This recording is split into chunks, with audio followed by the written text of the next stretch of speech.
Gentleman is recognized. Thank you, Mr. Chairman and members of the committee. The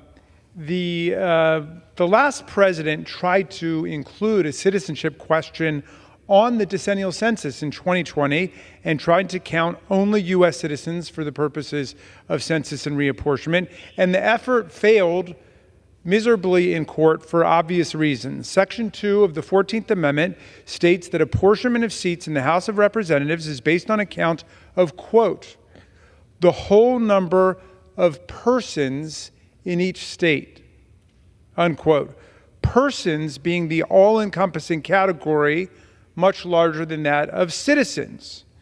When the framers wanted to impose a citizenship requirement in the text of the Constitution, they knew how to do it. Take the President of the United States, for example. It says that you've got to be a born U.S. citizen in order to run for president.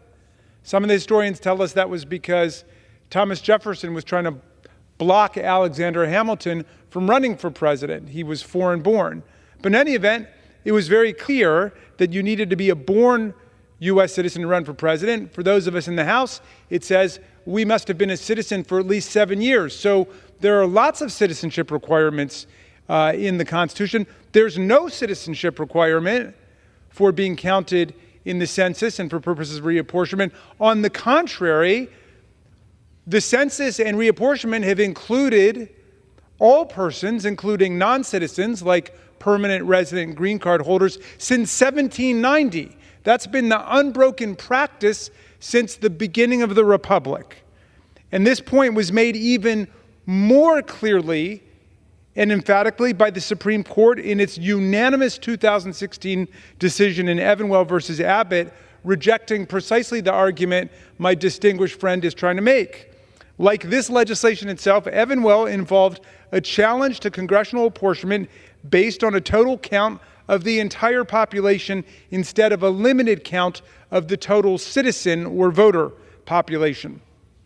Justice Ginsburg held for unanimous court that Section 3 of the 14th Amendment, quote, retained total population as the congressional apportionment base. She cited the speech made on this floor on the floor of the Senate by Senator Jacob Howard upon introduction of Section 2 of the 14th Amendment. Quote, the basis of representation is numbers. The committee adopted numbers as the most just and satisfactory basis, and this is the principle upon which the Constitution itself was originally framed, that the basis of representation should depend upon numbers. And such, I think, after all, is the safest and most secure principle upon which the government can rest. Numbers, not voters. Numbers, not property. This is the theory of the Constitution.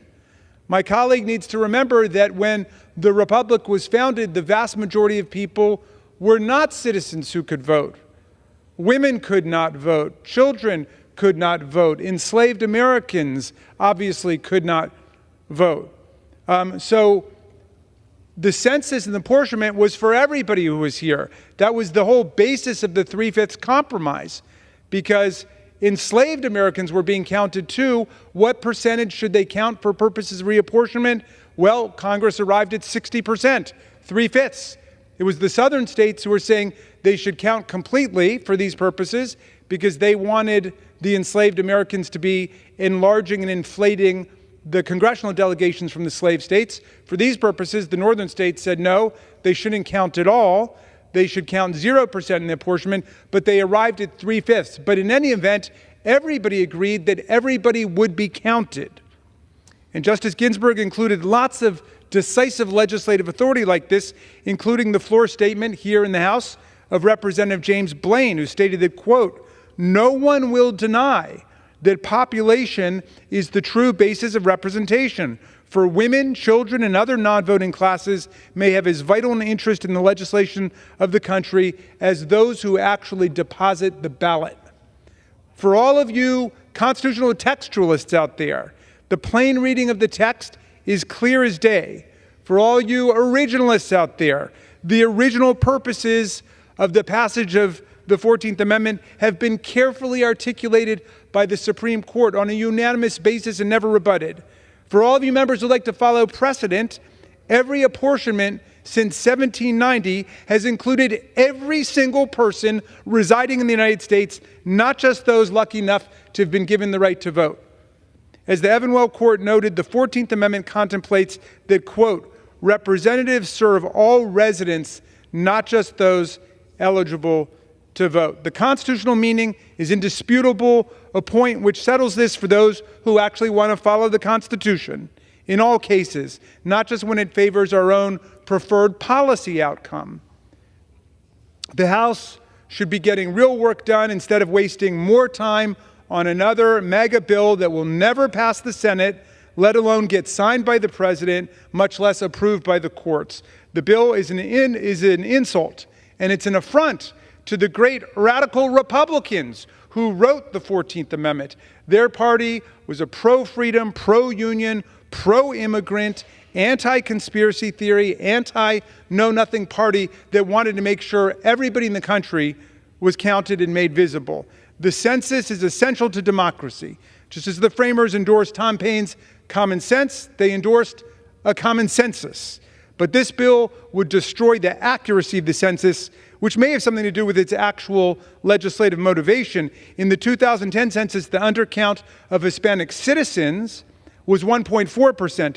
In 2020, that number grew to 5%, with many observers crediting that jump to the Trump administration's simple attempt to add a citizenship question to the census and all of the intense publicity and rumor surrounding it.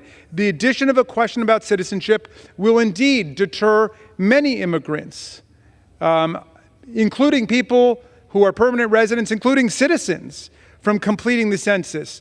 Many non-citizen immigrants who are seeking asylum or are refugees will avoid responding because of uncertainty over their status and fear of arbitrary law enforcement action. Extensive research over the last decade shows that many residents wrongly believe the Census Bureau will share their responses with other agencies. To be clear on this point, it does not. Federal law prohibits it, but that pervasive worry has prevented some people from answering questions about immigration status or responding to the census at all. Mr. Chairman, we strongly oppose this legislation as unconstitutional and unwise. It dishonors our own history and the values of the nation, and I will reserve at this point. The gentleman